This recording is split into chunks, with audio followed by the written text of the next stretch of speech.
The recent fuel shortage has had me thinking recently, and I wanted to talk about how we can improve on this as people, but also as car enthusiasts going forward, and how we can avoid situations like this. So I want to go into a deep delve into some of these topics and how this has all come about. So if you do like this video, leave a like, comment, subscribe.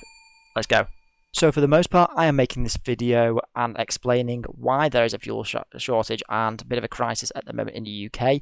And it is possibly around 5 to 6 days after this is all started. But I really wanted to go into the specifics, and if this is a future video for people to listen to and sort of come back to and understand that we are in this situation and how we can avoid it in the future. So if you don't know, there is a fuel crisis that is affecting a lot of the UK, and people are typically panic buying and going to certain locations to try and find anything they can with petrol, and we've even seen people fill up with water bottles and jerry cans, etc. So obviously big giants such as BP and Shell have been having less fuel to put in their petrol stations, and that is because of a lack of drivers. Now, it doesn't mean there's a lack of fuel, as I'm sure everyone already knows this. This, of course, has led to panic buying, where for the majority of people still drive petrol and diesel in this country, and less so in the electric era that we are still developing in, has caused this situation. And a lot of people just feel that, once there's a shortage and the media get hold of any kind of story, it goes a little bit crazy. And this is why I've tried to remain calm in this whole situation. Now, if you know me, I currently own 2 vehicles, and I haven't actually filled up in this whole time.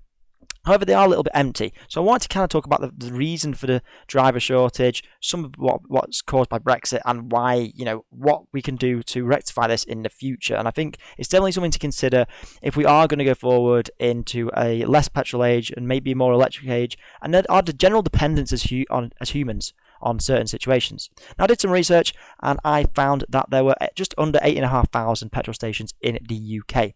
Now, to be honest, that's quite a lot, and most of those are independent, so 5,500 are independent. So to be honest, there's still a lot of petrol stations to go to. It's just really the case of where have the drivers gone and what is the problem, and why has this caused it. So if you're not from the UK, sit back and let me talk to you about that. Now, one chief reason for this lack of drivers and driver shortage, and not so much the petrol, is tax. The UK government set up the IR35, which makes it harder for drivers to come over here and start working, because typically a lot of our drivers aren't always British. Now, that's not necessarily a bad thing, but less people have just wanted to go down that career path as we've developed. A lot more people going to university, and there's always a knock-on butterfly effect to everything that we do. And I suspect this is really the reason. Now, as well as that, a lot of the drivers that we used to have over the last 20 years are starting to retire.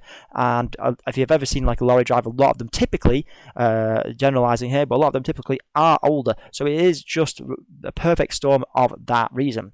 Moving into number 2, and that is Brexit. Brexit, of course, has had a massive issue in our country and Europe, as we have now left the EU. So a lot of those drivers who used to live there on temporary visas have now, of course, left.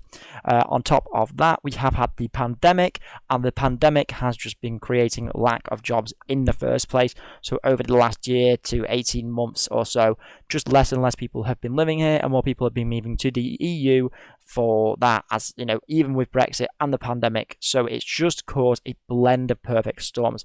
And as the UK government has changed, if you don't know, we are in a Conservative government, not a Labour government. That has had a slight impact in the way this has played out because of all of the changes that they have implemented. Now, I'm not saying I know everything on this topic, but I'm trying to delve into it and really unravel it as we go. Now, one thing I also learned from this situation was that it costs anywhere from £3,000 to £5,000 to maybe £6,000 to train as a HGV driver in the UK. And while that is a minimal amount for most training courses compared to maybe a pilot, that's still a lot of money that people don't have up front. And it wasn't necessarily the most desirable of positions that people want to go for and put that money into. Of course, that is great if you want to do that, but that has certainly, without doubt, had some impact on going forward. When you go to university and you qualify, for the most part, you aren't paying for anything in the UK.